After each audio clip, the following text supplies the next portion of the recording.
हमारी पिछली कुछ क्लासेस में हमने अपना एक टॉपिक रिवाइज किया जो कि था सब्जेक्ट वर्ब अग्रीमेंट। आज हम एक और टॉपिक रिवाइज करने जा रहे हैं जिसको हम जल्दी जल्दी से 2 क्लासेस में पूरा पहले थ्योरी पोर्शन रिवाइज करेंगे, फिर हम उसके क्वेश्चंस करेंगे। ठीक है, अब आज की क्लास में हम लोग अपना टॉपिक स्टार्ट करने जा रहे हैं जिसका नाम है मोडाल्स। जिसका क्या नाम है? मोडाल्स। ठीक है, बिल्कुल बेसिक से जीरो से हम इसको स्टार्ट करेंगे कि मोडाल्स सबसे पहले होते क्या हैं। ठीक है, तो मोडाल्स की बात करने से पहले मैं एक वर्ड लिखना चाहूंगा बोर्ड पर जो कि क्या है? वर्ब। जो कि क्या है? वर्ब। और तुम सब लोग वर्ब को जानते हो। बताओ वर्ब क्या होता है? क्या कौन सा वर्ड होता है वर्ब? एक ऐसा वर्ड जो कि या तो बताने का काम करता है क्या? एक्शन, या फिर बताने का काम करता है क्या? स्टेट। क्या बताने का काम करता है? स्टेट। देखेंगे जरा, एक ऐसा वर्ड जो कि या तो एक्शन बताता है या फिर स्टेट बताता है। अब एक्शन का मतलब क्या है? जैसे मान लो मैंने बोला हिमांक प्लेज, तो वो एक्शन है कि वो खेलता है। ठीक है, या फिर दूसरी तरफ मैंने बोला कनक इज सैड, तो ये जो इज है ये क्या है? उसकी स्टेट बता रहा है, उसकी कंडीशन बता रहा है, उसकी सिचुएशन बता रहा है। ठीक है, अब ये जो हमारे पास वर्ब्स है ना, इनको हम 2 कैटेगरीज में डिवाइड कर सकते हैं। कितनी कैटेगरीज में डिवाइड कर सकते हैं? 2 कैटेगरीज में डिवाइड कर सकते हैं। एक तरफ हमारे पास होते हैं हेल्पिंग वर्ब्स। क्या होते हैं? Helping verbs. और दूसरी तरफ हमारे पास होते हैं मेन वर्ब। कौन होते हैं हमारे पास? Main verb. अब सबसे पहले जरा मेन वर्ब्स के बारे में छोटी सी बात समझो। देखो, मेन वर्ब्स वो वर्ब्स होते हैं विच हैव कंप्लीट मीनिंग, जिनके अपने पास कंप्लीट मीनिंग होता है, जिनको किसी और की जरूरत नहीं है अपने मीनिंग को पूरे तरीके से एक्सप्लेन करने के लिए। जैसे ईट, स्लीप, प्ले एटसेट्रा, ये सब क्या होते हैं? हमारे मेन वर्ब्स होते हैं। ठीक है, दूसरी तरफ हमारे पास है हेल्पिंग वर्ब्स। अब ये जो हेल्पिंग वर्ब्स है ना, इनको फर्दर हम 2 कैटेगरीज में बांट सकते हैं। कितनी कैटेगरीज में बांट सकते हैं? 2 कैटेगरीज में बांट सकते हैं। देखेंगे जरा, एक हमारे पास होते हैं प्राइमरी हेल्पिंग वर्ब। क्या होते हैं हमारे पास? Primary helping verb. अब ये जो प्राइमरी हेल्पिंग वर्ब्स है ना, ये पूरी इंग्लिश लैंग्वेज में हमारे पास सिर्फ 3 है। कितने हैं हमारे पास? 3 है। प्राइमरी हेल्पिंग वर्ब्स हमारे पास सिर्फ 3 है, which are do, be and have. कौन कौन सा? डू, बी और हैव। अब इसका मतलब क्या है? इसका मतलब क्या है जरा ध्यान से समझेंगे। देखो, प्राइमरी हेल्पिंग वर्ब्स ऐसे वर्ब्स होते हैं which can act complete or incomplete, which can act complete or incomplete based on context। ठीक है, based on context, कि कभी कभी ये लोग कंप्लीट भी एक्ट करते हैं और कभी कभी इनकम्प्लीट भी एक्ट करते हैं। क्या मतलब है इसका? जरा एक एग्जांपल से समझते हैं। ठीक है, सपोज करो मैंने एक सेंटेंस लिखा कि आई डू नॉट नो हर। ठीक है, मैंने एक सेंटेंस लिखा आई डू नॉट नो हर। अब इस पर्टिकुलर सेंटेंस में मुझे बताओ हिमांक, इस पर्टिकुलर सेंटेंस में मुझे बताओ कि यहां पर जो हमारा डू है, ठीक है, ये मेन वर्ब है या हेल्पिंग वर्ब है? हेल्पिंग वर्ब है। क्यों? क्योंकि यहां पे हमारा मेन वर्ब है नो। मेन वर्ब क्या है हमारा? नो। ठीक है, लेकिन अब हम एक और एग्जांपल लेते हैं। सपोज करो कि अपना हिमांक है, ठीक है, और इसने एक लड़की के पास जाके पूछा, डू यू लव मी दीदी। क्या पूछा इसने लड़की के पास जाके? डू यू लव मी दीदी। ठीक है, और सामने से दीदी ने रिप्लाई दिया आई डू। सिर्फ इतना रिप्लाई दिया। क्या रिप्लाई दिया? आई डू, कि हाँ मैं करती हूं तुमसे प्यार। ठीक है, अब ये जो सेंटेंस है आई डू, यहां पर जो डू है, मुझे बताओ कि ये हेल्पिंग वर्ब का काम कर रहा है या मेन वर्ब का? मेन वर्ब का काम कर रहा है। ठीक है, तो याद रखना है कि ये जो प्राइमरी हेल्पिंग वर्ब्स हैं जो कि हमारे पास सिर्फ 3 हैं, डू, बी और हैव, ये कभी कभी कंप्लीट भी एक्ट कर सकते हैं और कभी कभी इनकम्प्लीट भी एक्ट कर सकते हैं। अब हमने बात शुरू करी थी मोडाल्स से। मोडाल्स के बाद मैं तुम्हें वर्ब पे ले गया। वर्ब जो है वो एक्शन या स्टेट बताते हैं। फिर मैंने बताया दो तरीके के वर्ब, एक हेल्पिंग वर्ब और एक मेन वर्ब। तुम बोलोगे अबे मोडाल कहाँ है? आ रहे हैं, शांति रखो। देखो, अब मेन वर्ब तो वो हुए जिनका अपने पास कंप्लीट मीनिंग है, जिनको और किसी की आवश्यकता नहीं है अपना मीनिंग एक्सप्रेस करने के लिए। दूसरी तरफ हमारे पास हुए हेल्पिंग वर्ब। एक तरीके के हेल्पिंग वर्ब होते हैं प्राइमरी हेल्पिंग वर्ब, जो भी कभी कभी कंप्लीट एक्ट करते हैं मेन वर्ब की तरह, कभी कभी इनकम्प्लीट एक्ट करते हैं। जो दूसरी कैटेगरी है हेल्पिंग वर्ब्स की, वही तो है कौन? मोडाल्स। वही तो है कौन? मोडाल्स। अब क्या मतलब है इस बात का? देखो, इससे हमारे को एक बात समझ में आई कि मोडाल्स एक तरीके के क्या हैं? Helping verb. मोडाल्स एक तरीके के क्या है? Helping verb. तो इसका मतलब क्या है? That there meaning is always incomplete. इनका मीनिंग हमेशा कैसा होता है? इनकम्प्लीट होता है। अब तुम बोलोगे हम एक ऐसी चीज के बारे में पढ़ रहे हैं जो कि अपने आप में ही अधूरी है, अपने आप में ही अधूरी है, लेकिन अधूरे होने के बावजूद इनका एक बहुत बड़ा काम है, इनका एक बहुत बड़ा रोल है। ठीक है, क्या रोल है इनका जरा ध्यान से समझेंगे। जो मोडाल्स होते हैं वो हमारे को बताते हैं एटीट्यूड ऑफ द स्पीकर के बारे में। किसके बारे में बताते हैं? मूड या फिर एटीट्यूड ऑफ द स्पीकर। ठीक है, कि जो भी इंसान जो भी बात को कर रहा है वो किस मूड से उस बात को बोल रहा है, किस तरीके से उस बात को बोल रहा है, किस टोन से उस बात को बोल रहा है। या फिर हम इसको एक और तरीके से समझ सकते हैं कि मोडाल्स हमारे को बताने का काम करते हैं पर्सपेक्टिव। क्या बताने का काम करते हैं? पर्सपेक्टिव या फिर पॉइंट ऑफ व्यू। क्या बताने का काम करते हैं? पर्सपेक्टिव या फिर पॉइंट ऑफ व्यू। अब ये जो बात है ना, मूड या फिर एटीट्यूड ऑफ द स्पीकर, इसको समझने के लिए मैं तुम्हें एक एग्जांपल देता हूं। पर यहां तक पहले बात समझ में आई। मोडाल्स एक तरीके के हेल्पिंग वर्ब है जो कि बताते हैं हमारे को मूड या फिर एटीट्यूड ऑफ द स्पीकर। बात समझ आई? ठीक है, अब इसको एक एग्जाम्पल से समझते हैं कि क्या मतलब है मूड या फिर एटीट्यूड ऑफ द स्पीकर का। देखो, बहुत ही सिंपल एग्जाम्पल से समझेंगे। एक तरफ मैंने एक मोडाल लिया, कौन सा? कैन। कौन सा मोडाल लिया मैंने? कैन। और एक तरफ मैंने एक मोडाल लिया मे। कौन सा लिया मैंने? मे। ठीक है, अब मैंने एक सेंटेंस लिखा, मैंने एक तरफ लिखा कि can I come in.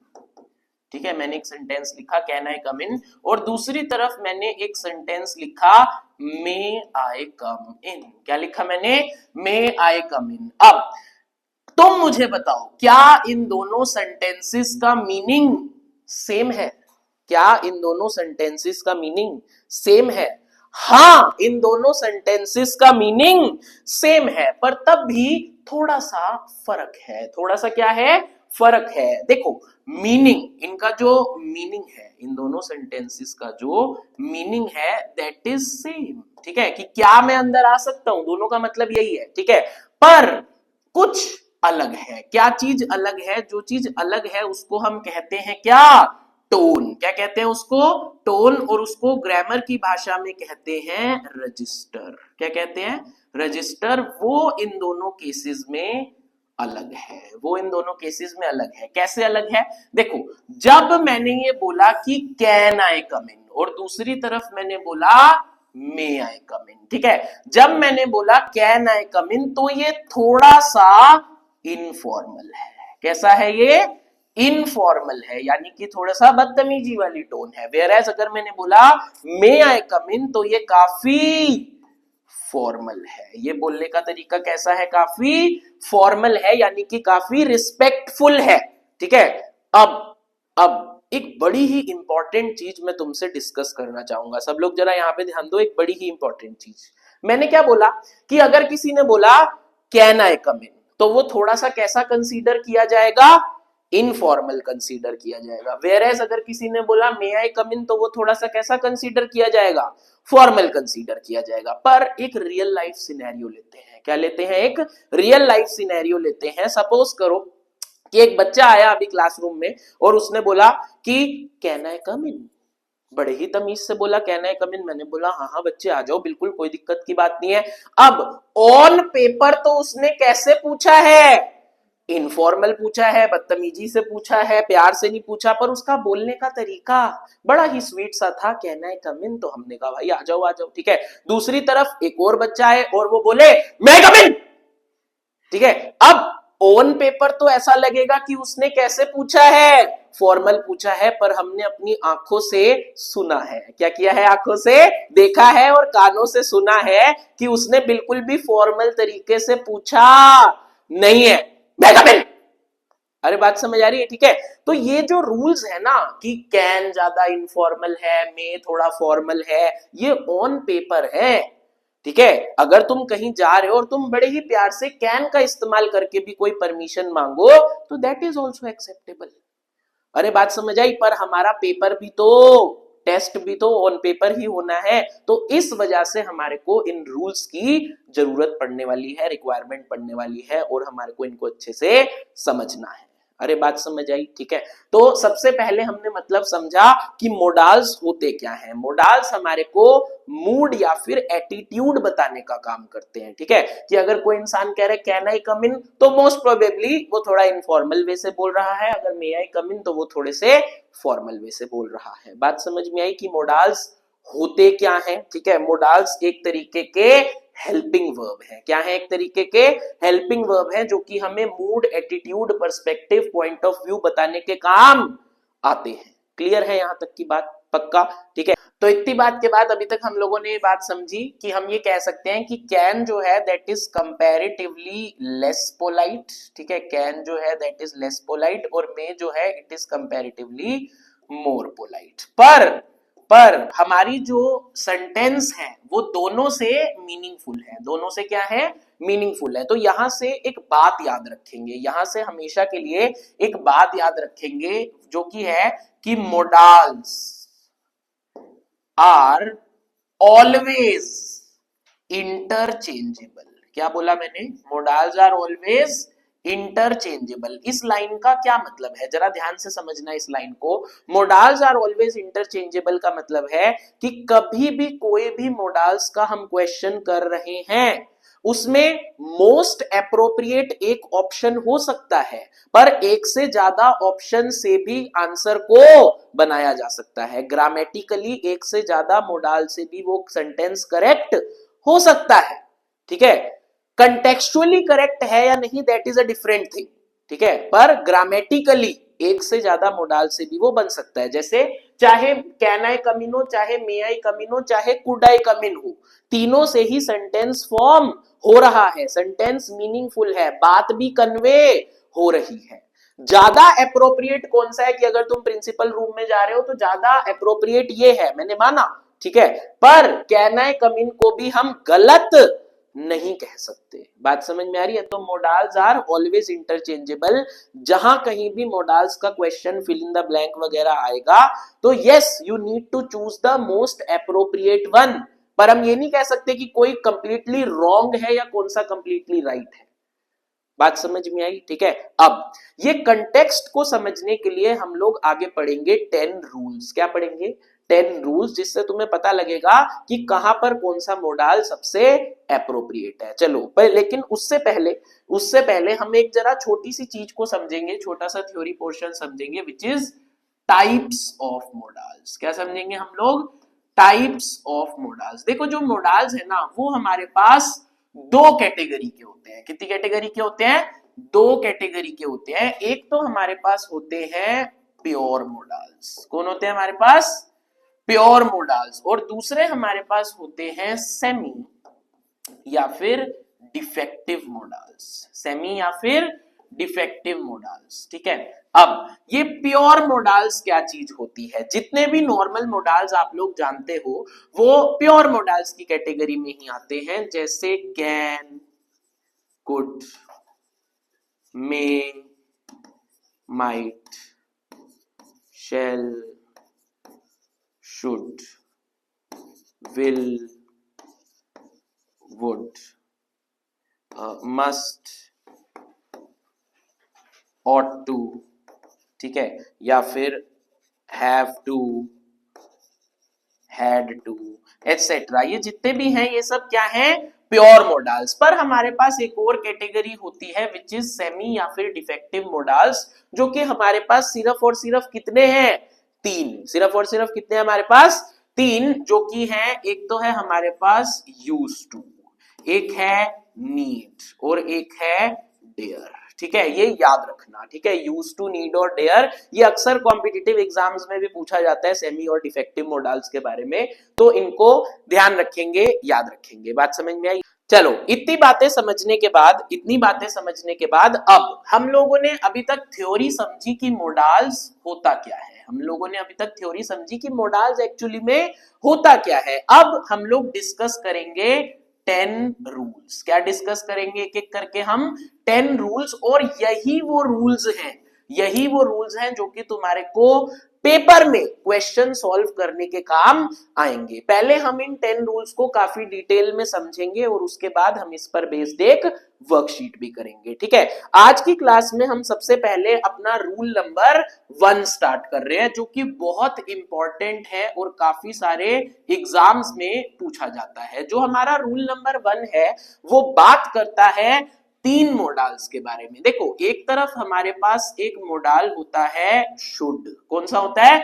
Should. एक तरफ हमारे पास होता है मस्ट, और मस्ट को ही हैव टू भी कहते हैं। मस्ट कह लो, हैव टू कह लो, एकदम सेम बात है। ठीक है, और एक तरफ हमारे पास होता है ऑट टू। कौन होता है हमारे पास? Ought to. जरा ध्यान से समझने की कोशिश करेंगे इन तीनों के बीच का difference, which is often asked in various exams. देखेंगे जरा। सबसे पहले हम लोग बात करेंगे शुड के बारे में। देखो, शुड एक ऐसा मोडाल है जो कि हमारे को देने के काम आता है अगर हम किसी को कोई जनरल एडवाइस दे रहे हैं या फिर हम किसी को कोई सजेशन दे रहे हैं। पर एक बात याद रखना, जब भी हम शुड का यूज करके एडवाइस या सजेशन दे रहे हैं तो दैट इज नॉन ऑब्लिगेटरी। वो कैसी है? Non obligatory. नॉन ऑब्लिगेटरी का मतलब है इट इज नॉट कंपल्सरी। ऐसा नहीं है कि जिसको तुम जो चीज बोल रहे हो, ठीक है, उसको वो चीज करनी ही करनी पड़े। ठीक है, मान लो तुम लोगों ने मुझे देखा, तुमने कहा यार मोटा हो रहा है, you should go to gym. ठीक है, तुमने मुझे एक सजेशन दिया कि you should go to gym. ठीक है, अब मैं जाऊं या ना जाऊं वो मेरी मर्जी है। बात समझ में आ रही है? ठीक है, तो जो भी एडवाइस हमारे को शुड के थ्रू दी जाती है दैट इज ऑप्शनल। वो कैसी होती है? ऑप्शनल होती है। अरे बात समझ में आई? ठीक है, उसमें कोई भी कंपल्शन, कोई भी ऑब्लिगेशन नहीं है, कोई भी रूल नहीं है। ठीक है, जैसे हम एक एग्जांपल से समझने की कोशिश करेंगे। सपोज करो मैंने एक एग्जांपल लिखा कि the students dash wake up early in the morning. ठीक है, अब मैंने एक जनरल बात बोली कि the students should wake up early in the morning. ठीक है, अब हो सकता है मैं जिस बच्चे को ये बात बोल रहा हूं उसका पढ़ाई का बनता ही रात को हो। ठीक है, वो दिन में पढ़ ही ना पाता हो, रात को ही पढ़ता हो, उसके घर में शोर होता हो दिन में। ठीक है, तो वो उसका डिसीजन है फाइनली। ठीक है, मैं बस एक सजेशन दे रहा हूं कि हाँ सुबह उठना चाहिए। ठीक है, पर वो फाइनल कॉल किसकी है? उस स्टूडेंट की है, उसकी मर्जी है। अरे बात समझ में आ रही है? ठीक है, मैंने बस एक जनरल एडवाइस दी कि हाँ सुबह उठना अच्छा होता है। अरे बात समझ में आई? ठीक है, तो शुड का हम कब इस्तेमाल करते हैं? जब हम कोई एडवाइस दे रहे हो, सजेशन दे रहे हो, but it is non obligatory, not compulsory, general एक सजेशन दे रहे हैं कि हाँ ऐसा करना चाहिए या कर लो। अरे बात समझ में आई? ठीक है, अब हम इससे आगे चलेंगे और अगली हम लोग बात करेंगे मस्ट के बारे में। किसके बारे में बात करेंगे? मस्ट या फिर हैव टू के बारे में। देखो, जो मस्ट है ना, वो बिल्कुल शुड को जब हम और ज्यादा एनफोर्स कर देते हैं। एनफोर्स कर देते हैं का क्या मतलब है? मस्ट का हम इस्तेमाल तब करते हैं व्हेन समथिंग इज कंपल्सरी, तब जब वो कैसी हो?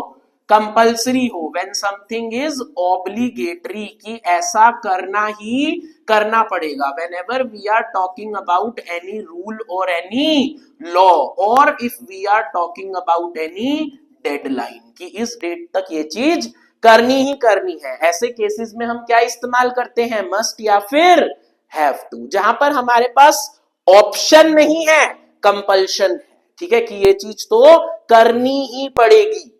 बात समझ आई? ठीक है, जैसे इसको फिर से मैं एक एग्जांपल से समझाने की कोशिश करता हूं। सपोज करो मैंने बोला कि यू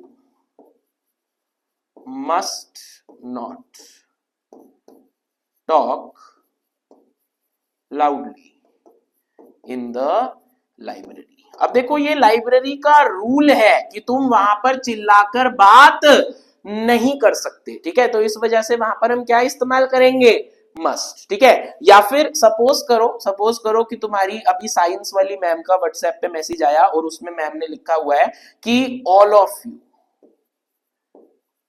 यू हैव टू, ठीक है, all of you have to submit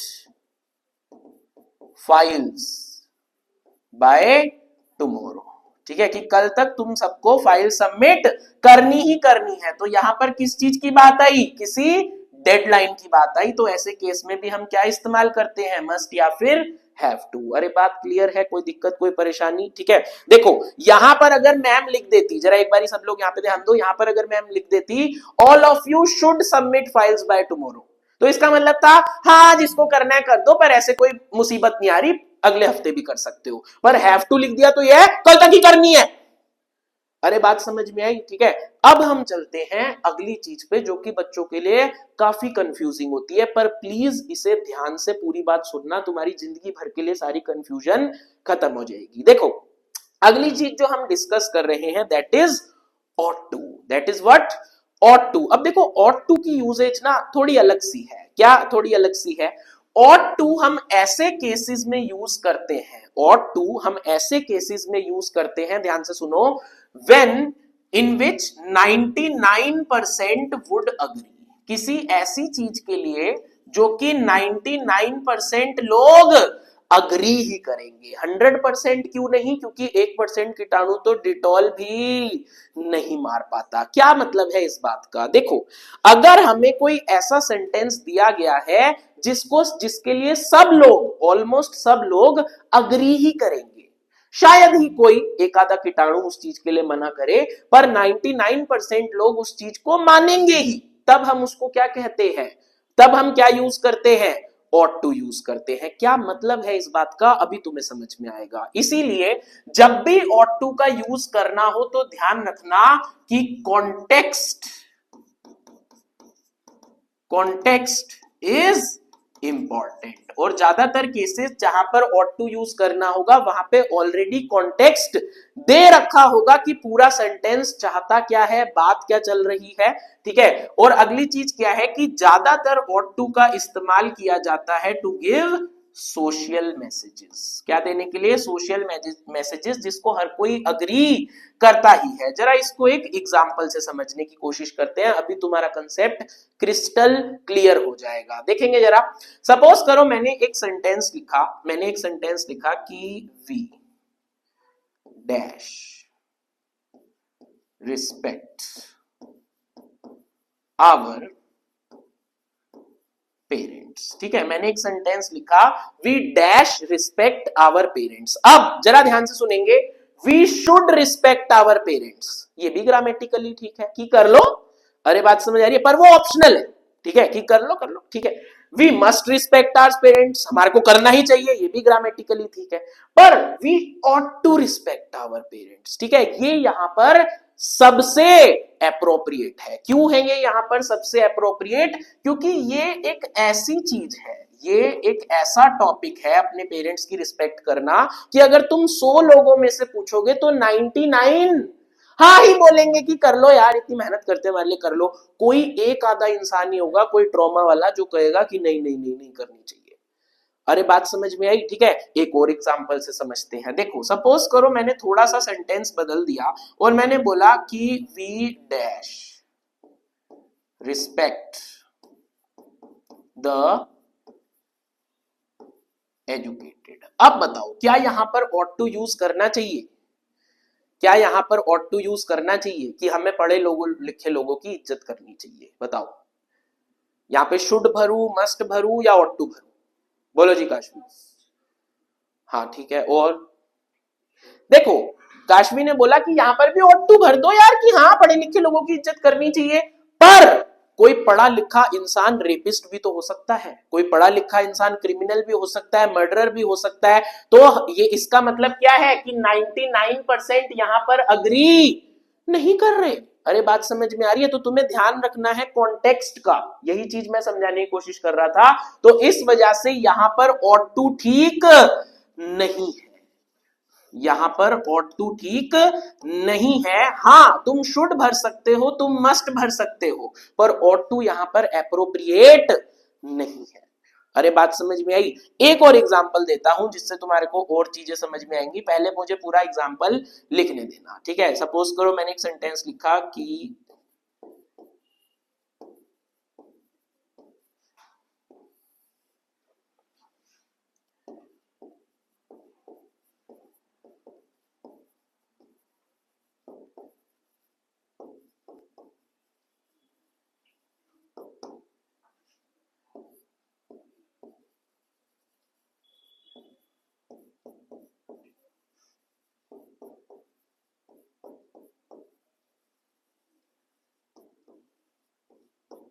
हाँ जी, ये सेंटेंस देखेंगे, the teachers dash smoke in front of students. ठीक है, कि जो टीचर्स हैं उनको स्मोक नहीं करना चाहिए अपने स्टूडेंट्स के आगे। अब हमारे पास ऑप्शन है कि the teachers should not smoke in front of students, ये भी ग्रामेटिकली ठीक है।